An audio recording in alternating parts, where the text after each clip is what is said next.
Tool Army, custom creator here, Danny Lee, OGT, and my partner over there in crime. I always point the wrong damn way. Still pointing the wrong fucking way. Yeah, there you go. All But right. hey there, Tool Army. Good to see y'all again. Hey, finally, Tool has come back to custom creator. Hey, look, guys, I'm going to cheat this time, okay? I'm going to react because this is most of the time it's my favorite Tool song. I mean, the one playing is always the favorite one, but if I had to pick on most days, it would be Eulogy. Some days it'd be Sweat, 10,000 days. I don't know, man. I like all that shit. I like everything. I don't really like Flood. I mean, I like the 2 minutes of it. It's good. I don't like the 8 minutes of crickets. Literally crickets. And yeah. So This may have been one of the first Tool songs Danny played for me. Trust me, it's only been a couple of times. It's been a while, and I think we have established that it tends to take a couple of good, solid listens to fully appreciate a Tool song. But to be honest, guys, I wouldn't do this without Danny to begin with. But I do know that Eulogy was a fairly controversial song when it came out. A lot of people thought it meant something that it didn't. I think they thought it was satanic, didn't they? Not well, they thought it was about that certain somebody. I see. See, I think he knows that. I think he knows who it's really about, and I think he knows. What'd you say? The only lyric you can remember off the top of your head is climbing off the cross, need the wood to nail the next full martyr. Yeah. Yeah. So yeah, I mean, so this is one of the first time Maynard used his talk box he hates so much, and this is also, to my knowledge, the first time Adam Jones played the left-handed strumming Adam Jones technique, whatever the fuck you want to call it. He plays polyrhythms. Literally, he'll be on a different time signature, hitting 2 beats to the 3 beats he's strumming, plus strumming the chords. Like, it's amazing. So I'm gonna read the lyrics and we will get right into it. We appreciate all the, it's like 800 views on Stink Fist, and Yeah, that was awesome. I'm an OGT, so it made me feel really good to see the Tool Army show up a little bit on the reaction. So I talked to most of you guys. I don't know every other fucking reactor that does them that we stalk till they finish. So he had a lot to say. He had a lot of nothing to say. We'll miss him. He repeats that a lot. We'll miss him. We'll miss him. We're gonna miss him. So long. We wish you well. You told us you weren't afraid to die. Well, so long. Don't cry or feel too down. Not all martyrs see divinity, but at least you tried. Standing above the crowd, he had a voice that was strong and loud. We'll miss him. Ranting and pointing his finger at everything but his heart. We'll miss him. We're gonna miss him. No way to recall what it was that you had said to me. Like I care at all. But it was so loud, you sure could yell. You took a stand on every little thing, and so loud. You could be the one who saves me from my own existence. Warn while some child might chill 912. I mean, it's like whispered. I'm really never really figured that out, but I'm too smart when you're invisible by the bone. Symbol on you. So he bashes his skull through the window while looking out to the sea. Like torment of my ego. And we're amused by this. Again, it's kind of like whispered. Yeah, standing above the crowd, he had a voice that was strong and loud. And I swallowed his facade because I'm so eager to identify with someone above the ground, someone who seemed to feel the same, someone prepared to lead the way, and someone who would die for me. Will you? Will you now? Would you die for me? Don't you fucking lie. Don't you step out of line 3 times? Don't you fucking lie. You've claimed all this time that you would die for me. Why then are you so surprised when you hear your own eulogy? He had a lot to say. He had a lot of nothing to say. Come down, get off your fucking cross. We need the fucking space to nail the next full martyr. To a sin you must die. You must be crucified for our sins and our lies. Goodbye. Maynard has a lot to say himself. Yeah, I don't think he ever runs out. I certainly hope not. That gun has an endless magazine. Oh, man, I forgot to... Damn, OG, I forgot to show him. Anyway, it was supposed to look like that, y'all. Possibility still. I'm going to put us in place. Actually, I forgot to. This is audio. Look, guys, they have like 7 videos. Parabola, parable, vicarious, sober.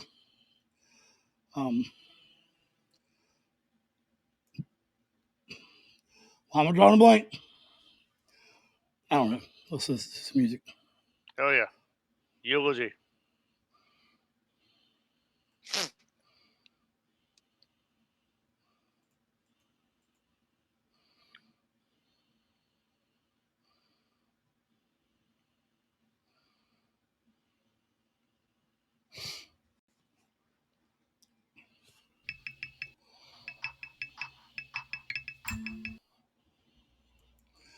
Make sure the quality's all the way up.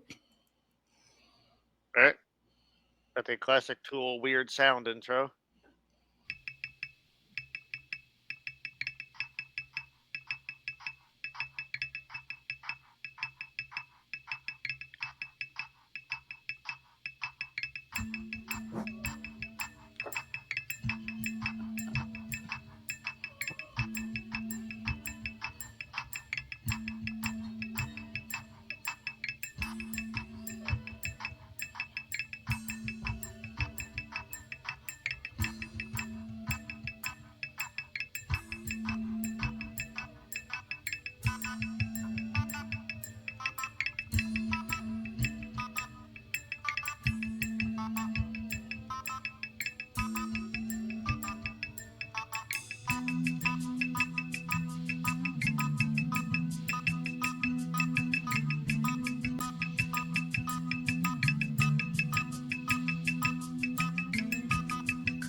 Sorry.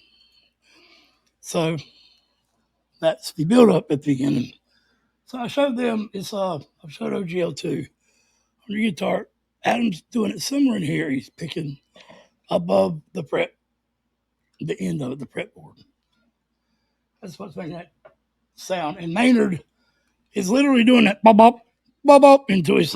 He's doing that. That's not a effect. I mean, it's an effect, but he's doing it. Okay. So like the sound that sort of sounds like a synth. That's just him. Okay. All right, that's cool. Yeah.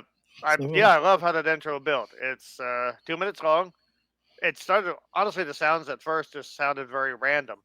And then as more things kind of got on there, it settled into a rhythm. Then that rhythm kind of built. Yeah. Kind of, yeah. The bongos came. Then when that guitar came in, it's like, okay, yeah, business is picking up here. I like that intro. It's fun. It was almost playful in its execution. I think it was Tool's first really long, intricate, layered intro. Okay. I mean, I mean, we've done all these other songs. I don't remember one being before Eulogy. And it's still one of the best. I mean, it's still one of the most, commented on. Yeah, usually, Undertow and the previous stuff I'd done, it usually would start with, sometimes there'd be weird sounds, but it'd only be a few seconds, and they'd kick in with the heaviness or like the rhythm and the vocals by now. Usually by a minute, it just hits you in the head. Yeah. This one, they're just taking their time, and they're experimenting with sound. And like I said, it's cool. I like how it started off. Like I said, it felt very random. It's just like, okay, here's the weird sound bit, but it built into an actual rhythmic cadence. That's really cool. Let's do it.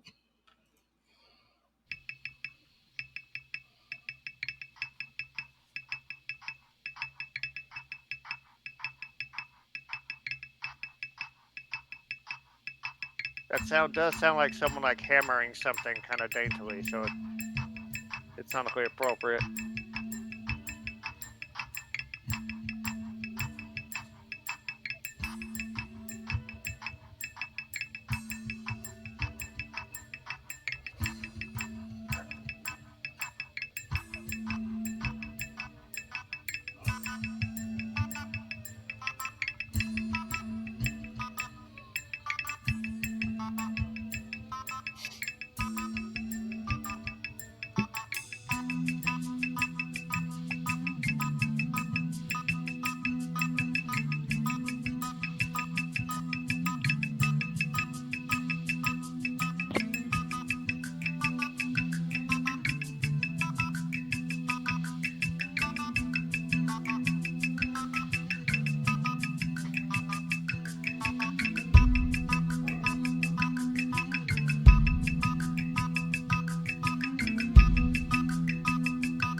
I always leave the floor for you first, my friend.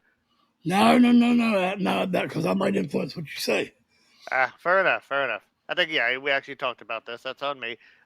So that riff underneath the vocal there is chugga chugga rific. I think we talked about Adam's palm muting in the last video.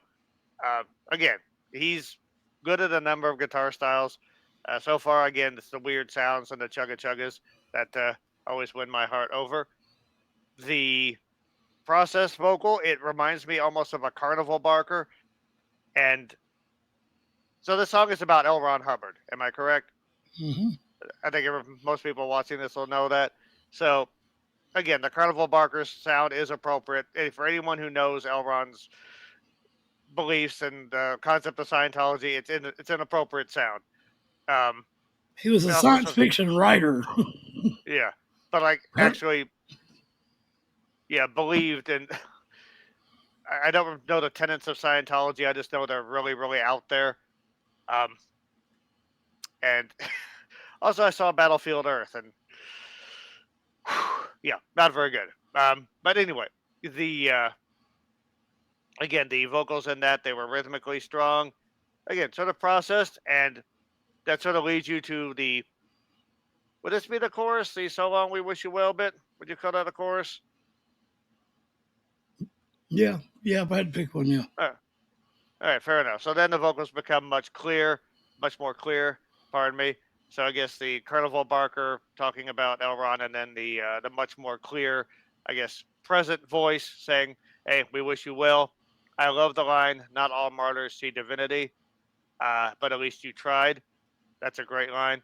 And I loved Maynard's little run on "Cry" and add a little "yeah" at the end. I thought that was really cool.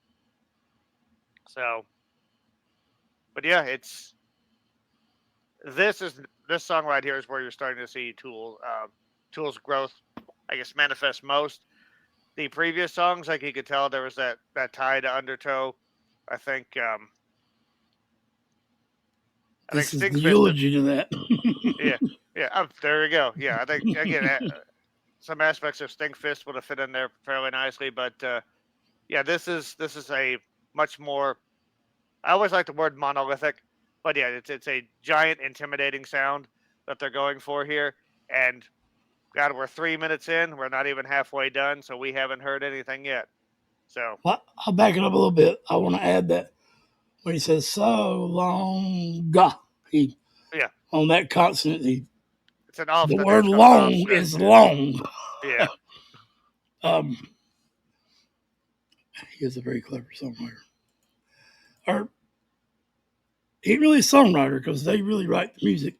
He's just a poet, he says. Yeah. He's more of a songwriter in The Perfect Circle and Pussifer. But yeah, Maynard is a wordsmith, like in the literal sense of the word, like how he uses the sonics of words and such like that. Yeah.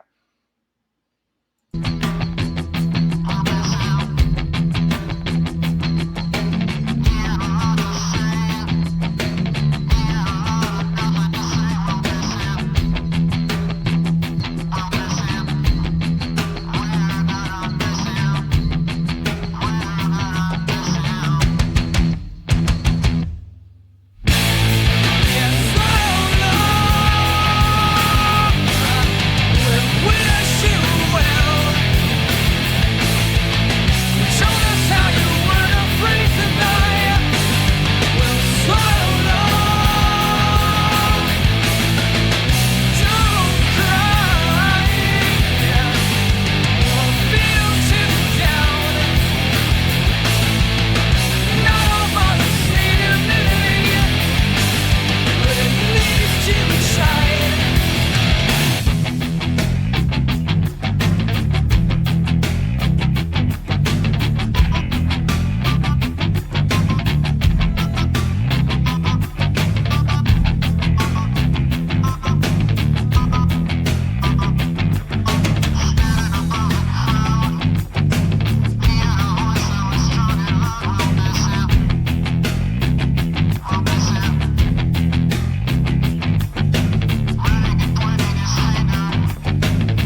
Sorry. It's all right.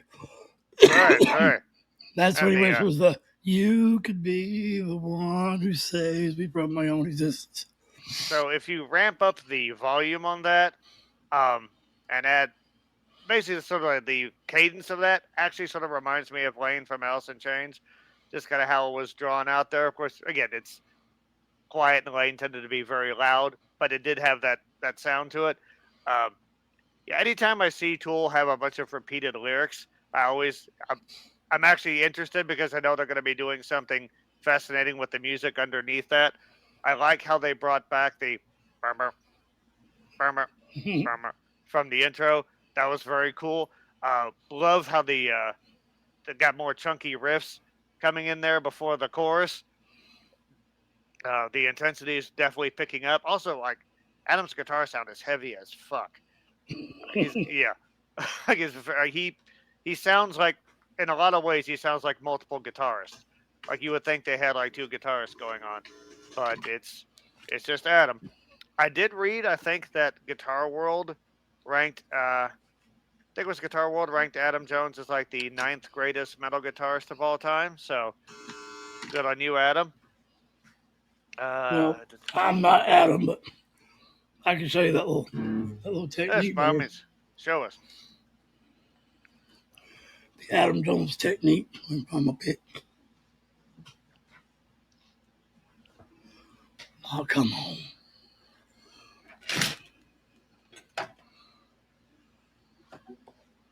That's so unfair.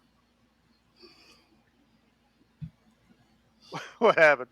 My pick. Are we gonna have to have a eulogy for your pick? All right, so on the second fret there, he's just going. Oh.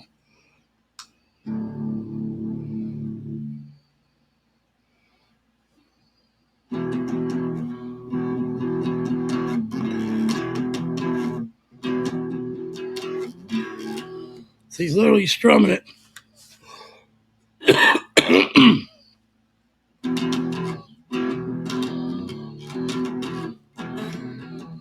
I need my damn pick, man. Pausing.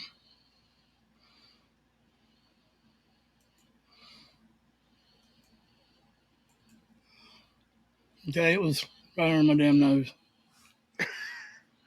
It was hopefully not in your nose. So that last hit is not even a strum.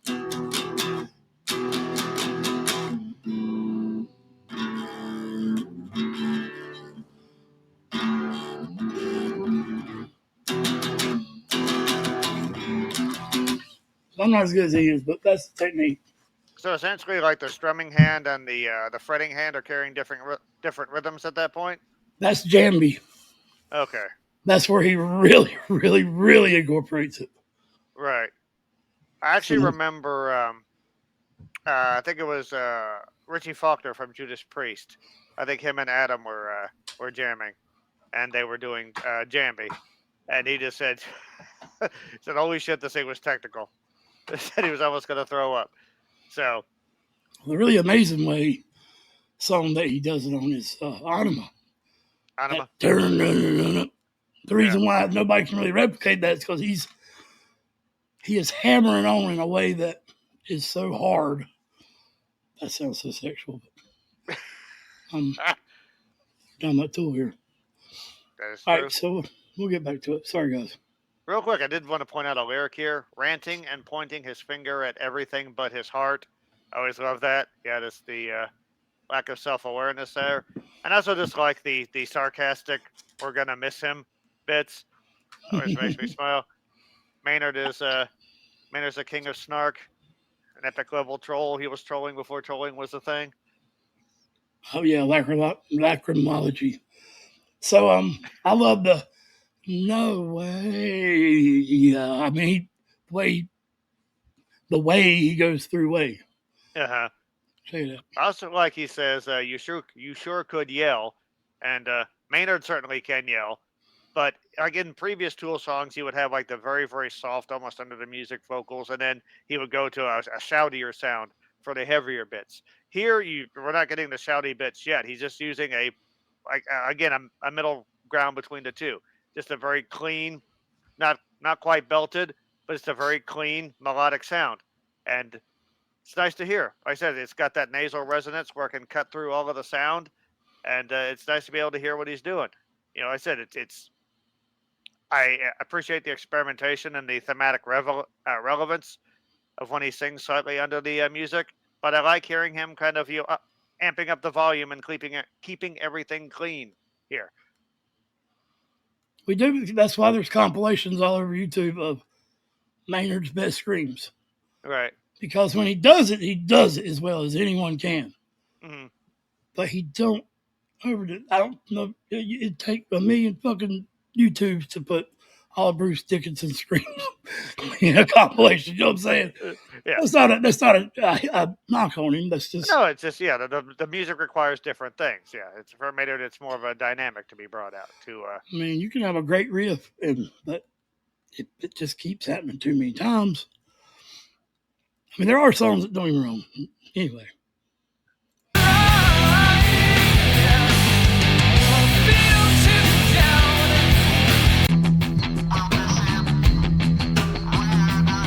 So this is in no way.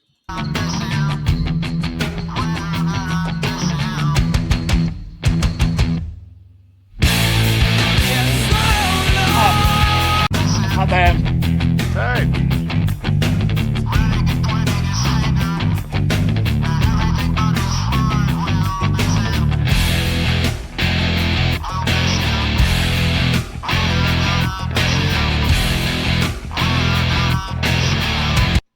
Danny brings with the the octopus.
So real quick, you ask about, oh, sorry, Justin. You ask about the chorus. Yes, I would have considered those a chorus, but now we transition, of course, and go to a different universe.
I have a lot to digest there. This is why it's easy to get pause happy on Tool songs. You don't want to forget cool things that you've heard. Okay, so Danny's obviously picking up the intensity here. His fills are out of this world. Um, even when he does like a what you would consider a fairly typical this drum burst, he has so much power behind what he does. It just brings it to another level, and of course, a sense of timing. Um, vocals now are those that are all over the place, but yeah, the dynamics here are very cool. They sort of give the impression of someone who's almost a bit mentally unstable. Which, once again, if anyone's ever read L. Ron Hubbard stuff, no no question about that. I liked the spoken vocals and the brief instrumental interlude that were you could barely hear. I like that. They added a bit of mystery. Always enjoy the bits where there's just a bass line and Adam just fucking around with sound is always fun. Uh, I love Maynard's delivery of "Don't You Step Out of Line." It's like, okay, business is picking up now, and I wouldn't step out of line. And of course, I like the fact that he was building up to this throughout the entire song. It's a little bit softer, using a fuller voice, and now boom, there's. It's not quite at the undertow level of shoutiness, but there's a lot of strength behind that. And then all of that drops out, and there's minimal sound, and he's got this very rhythmic delivery. I heard here there's a gentleman on the comments for the last reaction that mentioned this, and I've been meaning to bring it up about Maynard. He likes to linger on his M's and N's a lot, and sometimes he will onset a word with an N or an M. So I thought you was going to tell you've about the claimed a. lyric. Sorry. No, go ahead. Go ahead. I thought you was going to tell about the guy that told us about the lyrics in Stinkfist are in German, but they're really fucking dirty. But they got it past the whatever the. Might even be German. But, yeah. That was those the ones in the like way in the back. Yeah, I've never known what they were either, but no wonder Right. it's a different language. But supposedly it's really. I'm gonna look it up. I forgot. Yeah, but that's a classic bit of musical trolling right there. But yeah, I liked the I'm sorry. The Maynard sometimes sounds like he's humming when he sings those words, and it's almost has sort of like a tranquil sound to it, which again it makes a nice contrast from when those big heavy guitars and bass drop in. It might just be me. Justin's bass sounds a little bit filthier on this than it did in the previous songs. I don't know. That could just be me. I always thought his sound was a little bit cleaner than Paul's. I know Justin likes a certain type of bass, and it isn't what most bass players would say go to. They would be like, "Why are you using that?" Type deal. Okay, right. But that's what he liked, and I think he tried to use it for a while, for a little bit. The one people say to use, but then I think the rest of the guys in the band were like, "Dude, if you want to play the bass, fucking like, play it." Right. That's what you like. So, Paul's bass is deeper and like. Yeah.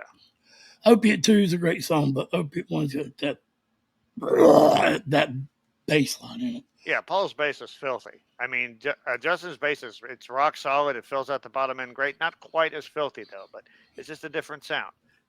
So, a few things I'll point out when we go back here is to listen for. First of all, when Maynard does that vocal shift you're talking about, gets more aggressive and louder. Don't you step out of line? If you listen, it's really not louder at all. He just literally changes the emotion in his voice. It's the same volume level as when he was singing cleanly. He just adds that much aggression. That's so what's he's so underrated for that. People don't ever pick up on that. The fact that when he brings so much emotion just by he can either slightly do something to bring emotion, or he can make his voice sound like he's fucking screaming or whispering, but it be the same tone or level of volume, just the added aggression. And when they come in, this is when you start to really be able to hear Tool, every member very clearly, when they're coming in, when they're not. You can literally tell them apart more than any band I've listened to. I mean, you can, well, just listen for it. When Justin comes in, you hear that bass. Right. Then you hear Danny, and then you hear Adam start going boom, boom, boom. And all that scraping you hear is like on a damn pick. Pick slides, right? Yeah, scrape it up and down the strings. Yeah.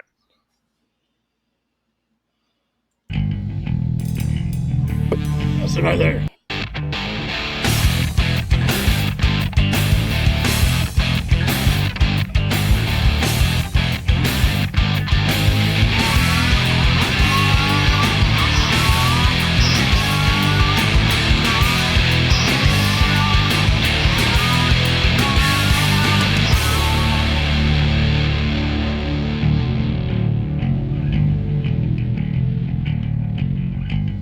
Danny.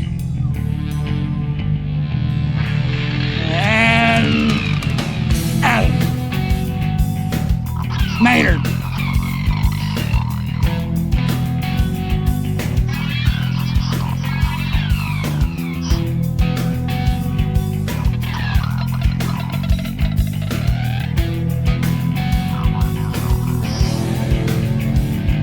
Standing above the crowd, he had a voice that was strong and loud, and I swallowed his facade, 'cause I'm so eager to identify with someone above the ground, someone who seems to feel the same, someone prepared to lead the way, and someone who would die for me.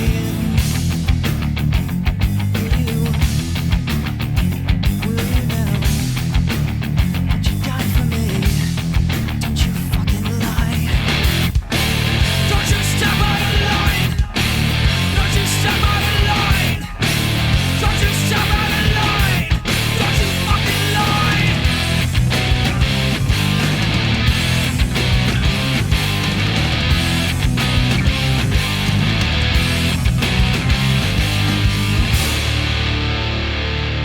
You claimed all That build up and drop out. time. And the awkwardness of this. Die for me. Why then are you so surprised when you hear your own you love? That part right there is one of the most unique parts in any song, I think. The way he does his syllables and placement there of the vocals is crazy. When you learn to sing it, you really realize how weird it is. Like, so surprised when you hear your own. I mean, I don't want to make fun of myself, but no, like singing on off beats and like singing over weird time signatures, that is really hard shit to do. So, like, I was going to mention how, like, this bit starting with someone above the ground, I like how fluid and conversational that sounded. And then we get down here, and this bit you're talking about, as you mentioned, it's the opposite of conversational. It's the emphasis are placed in weird spots. It feels kind of jagged. It, again, the rhythm feels a bit off. It's one of those rhythms where it starts to settle in the more that you hear it. But yeah, when you first hear it, it's like, okay, this really off kilter. So I love the contrast between those two. He'll say once you learn how to sing that with, it's so satisfying. That when that way it's surprised to hear you. I mean, yeah, it's just, and there's 3 transitions there, and they're almost unnoticeable. I mean, it sounds like 3 different. It could be 3 different songs. Yeah. Yet it works very well. Love this riff too. You claimed all this time that you would die. That's not bravado. Why then are you so surprised when you hear your own eulogy? He had a lot to say. He had a lot of nothing to say. He had a lot to say. Listen up. He had a lot of nothing to say.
No resolution at all.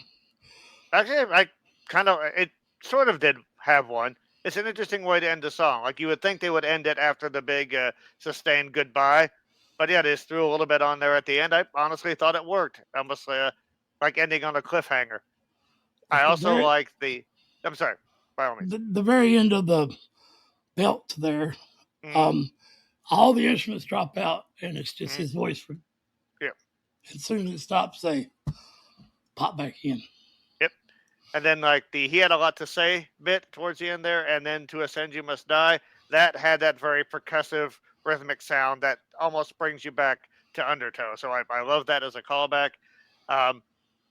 There were some bits there, like Danny's fills were absolutely crushing there. Like he was definitely going nutty on that. And then between his fills and Adam's squawking guitar work there, it sounded like an avalanche that fell down and like buried a truck of parrots. Just it's the drums sounding like the avalanche and like the squawking of the dying animals underneath the rubble. That was a fantastic bit of a sonic assault, if you will. I didn't combine that with Maynard's big sustained roar at the end, which, again, those were fairly common on Undertow. He kept you waiting this whole time, so it felt so satisfying to get that perfectly placed. And, well, what better word than when he's shouting goodbye to this guy he's been giving a middle finger to this entire song. So, yeah, this song was a masterpiece in build, in dynamics, and in contrast. And they bookended it perfectly. So it definitely felt like a story. This was when the Satanic Panic was going on, and oh god, yeah, right after it anyway, it still was happening, and so I think they saw a perfect opportunity for a man who uses the cross as his symbol, and he is a martyr, and he promises people that he'll die for that cause, and at the same time, Satanic Panic's going on, so they're like, we're going to make, in my opinion, make this song sound exactly like we're talking about Jesus to get all these idiots to jump on that train when really we're talking about the guy there talking shit about themselves. So, because, I mean, even when I heard it for a long time, I questioned, I was like, damn, that's pretty rough, man. Talking about tearing down the cross, which, I mean, I'm not sure if that's not all metaphorical anyway, but still, what I'm saying is it seemed pretty damn bad when it was hard to argue against it when somebody says, man, that's a fucking sacrilegious ass song right there, which I think all of them are sacrilegious, but, just, it's beautiful, the same way the Fuck You LA song was done better than, I don't think there's ever been a song that made everyone think it was without a doubt about Jesus. There wasn't how the hell could you interpret it differently? But yet, it wasn't. No, so like a lot of bands that would use that kind of imagery, they were doing it to obviously to take advantage of the free publicity they would get from the moral leaders of the time, I guess, leaders in big quotes, the moral crusaders. I don't think Maynard was interested in that. I just want to give those people the middle finger. Especially when to say fuck y'all. Well, if you notice, I still got to get two more, but the third eye's rolling. This was, you see it all over the artwork there. So yeah, it's like people think the third eye is a joke, so it's rolling. That, and then the we are mortal, all the pain is an illusion is a parable of 10,000 days, and the ranch is, well, it's been there since day one. So we'll listen to that last. My mouth's dry. I ain't got a fucking teeth, man. Scientology invited tool. What the fuck were they thinking, man? I saw on YouTube. I saw Tool performs at Scientology Center. Yeah, whatever. He brings like a 600-pound woman, man, and like my jaw just unhinged. I'm like, whose idea was this? Someone had to be trolling somebody at that center. There are interviews about it where Maynard kind of speaks on it a little bit. He says that literally, he's like, had they never heard our music? I think that's not a direct quote, but pretty close. That was my first thought. Sorry. I finished. Go ahead and start again. I want to hear Adam's. It's Squawky almost bit? like he has spent so much time knowing exactly when his guitar will glitch out. Yeah. That he gets right to that edge of it glitching and uses that. And that's why all these technical guitar players are like, how the fuck does he make that sound so different? You know, he's doing nothing. He's like standing there like he's like motionless on the stage. Adam is so like, calm and it's like an evolved version of how Hendrix used feedback, basically. But so little movement to be able to, well, he's the only guitar player, but right. And sometimes he's not the lead. That's crazy. Like Schism is not Adam. 46-2 is not Adam. The lead is played by Justin. It was strong and loud, and I swallowed his facade, 'cause I'm so eager to identify with someone above the ground, someone who seems to feel the same, someone prepared to lead the way, and someone who would die for me.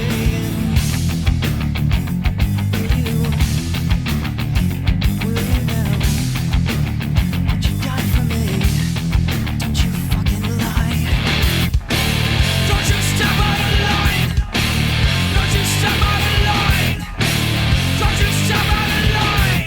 Don't you fucking lie.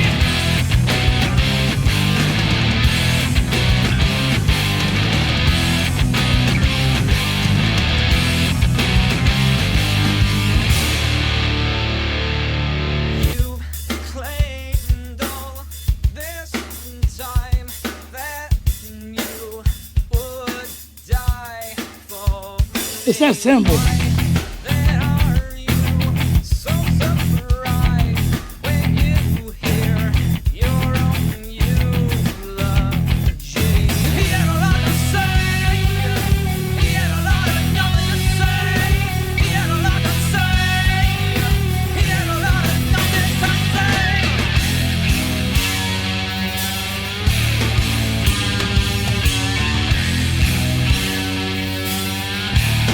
Calm down.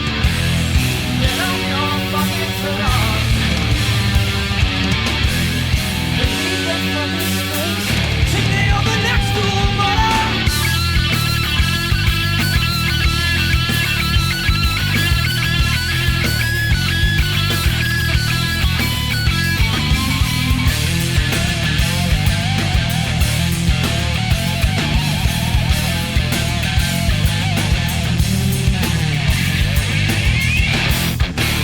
To us say you must die. You must be crucified. For us to get alive.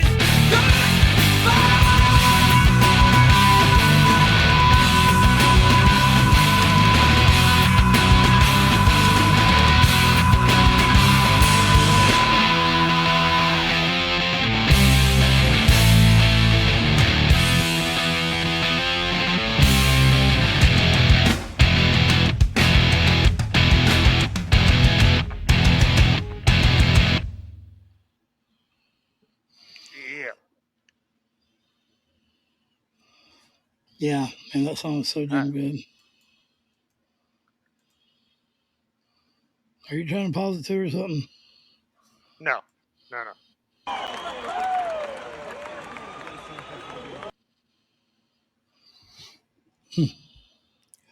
So, But yeah, as predicted, I got the song much better this time around. I think definitely all these reactions that we've done, but not just to Tool, but to other bands as well. I do think reacting does put your mind in a different. Your music appreciation muscles evolve. It's like music appreciation exercise. Reacting is, but definitely following Tool through their discography definitely helped me appreciate that song. I definitely see why you appreciate it as much as you do. sorry, man, you was behind the little Carey Underwood paint the whole time. I didn't know. I was like, where the hell is this camera? I'm right on top of Maynard's mohawk. You're such a geek, Maynard. What the fuck? I know you're supposed to be a geek in that picture, but learn to swim. I love that one.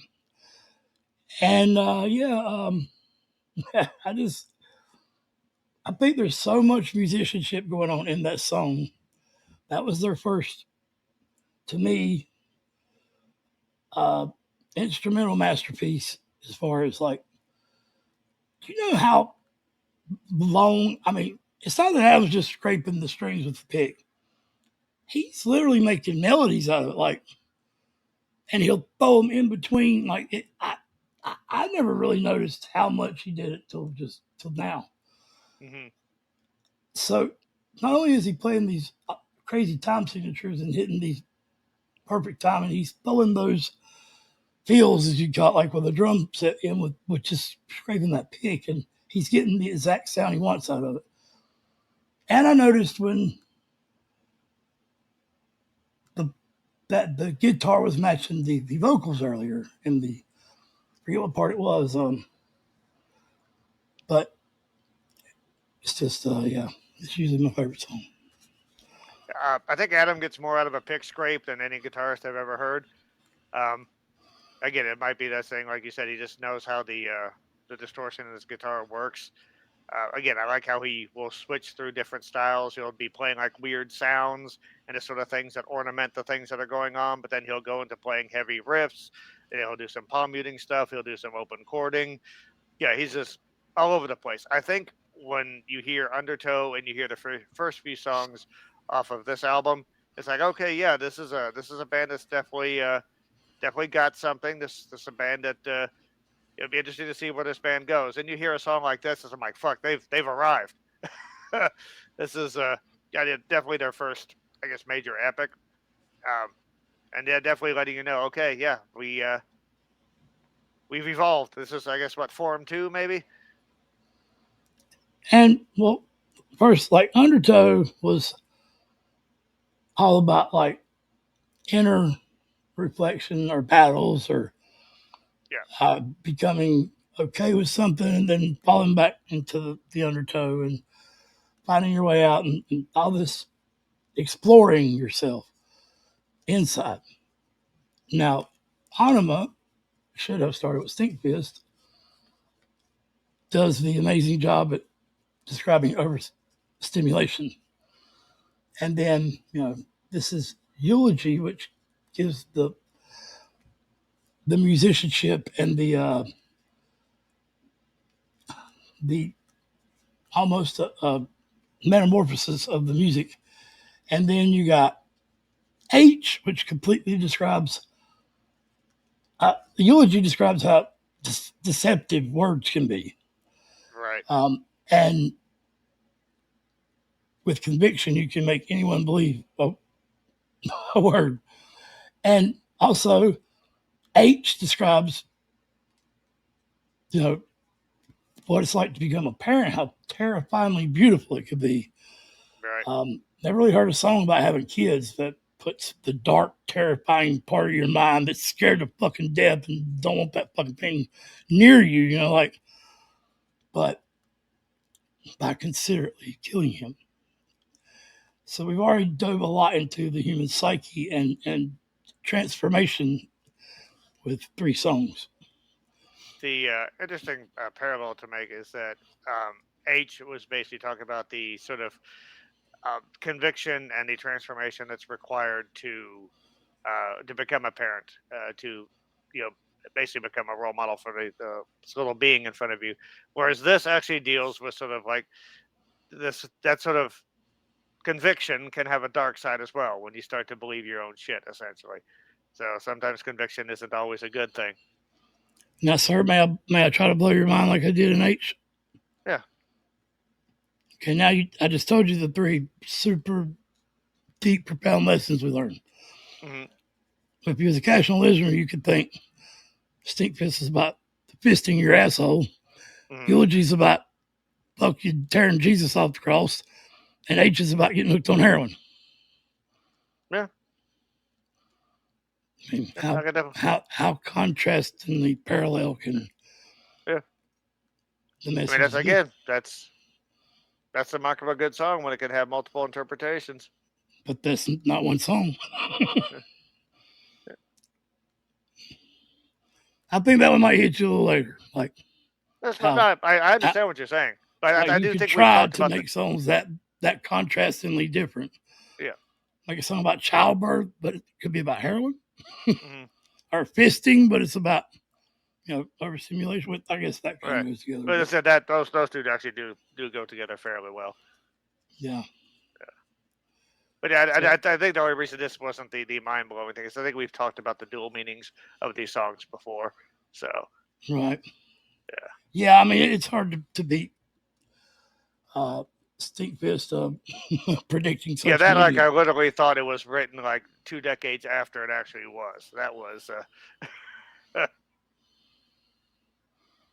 All right, guys. Yeah, we didn't have flat screen TVs yet, I don't think. Yeah. Oh my God. Yeah, TV still weighed 400 pounds back then. We had VCRs. I'm not sure we had DVDs yet. Yeah. No, we didn't because CDs were new when I was 16. Mhm. Yeah, man. Wow, that is crazy. All right, Tool Yeah. Army, thank you. Hopefully, this wasn't too boring. I enjoyed the shit out of this. So yeah, thank you for joining us, guys. Always great to do this, especially great to do it with Danny. Like I said, It's 1 hour and 30 seconds.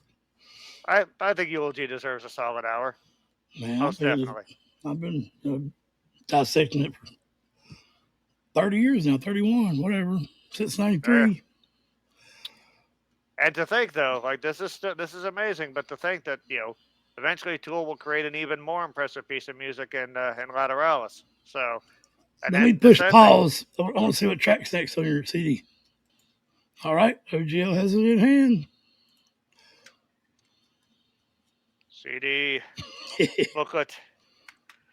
This next track is. See, even looking for tracks is challenging with Tool. Not gonna make you. They're gonna tell you with everything. So, okay, we've done 8. So, Useful Idiot is going to be the next one. All right, so what's the track after that? 46 and 2. Isn't Elizabeth doing that? The Charismatic Voice was doing that Friday. Oh wow. Is this very possible? I'm not saying this for certain, but it's very possible that one might be better than mine. But well, we definitely put a spin. She doesn't. She puts a spin we don't. That is true. That is true. And we've learned everything we know from as far as reacting goes from the Charismatic Voice. But seriously, Tool Army, I am loving this journey. I really loved. I can't tell you enough. I really loved rediscovering Eulogy, and it's great because now that's something I can share with Danny. So thank you all very much for allowing this to happen. Is what I'm saying, and I can't wait to do 42 and 6. Love you all. Take care of yourselves. Take care of each other. It's 46 and 2. What'd I say? 42 and 6. Did I seriously say that? Son of a bitch. All right. Yeah. Maynard's a wordsmith. I am not. So it's okay. Motherfuckers are laughing right now. Love you all. All right. Mental health is real. I forgot that because my mental health demonstrated. And all right. OGT, OGL, Audi. 101. Man, we'll put 101. No, that won't work. That'll be 102.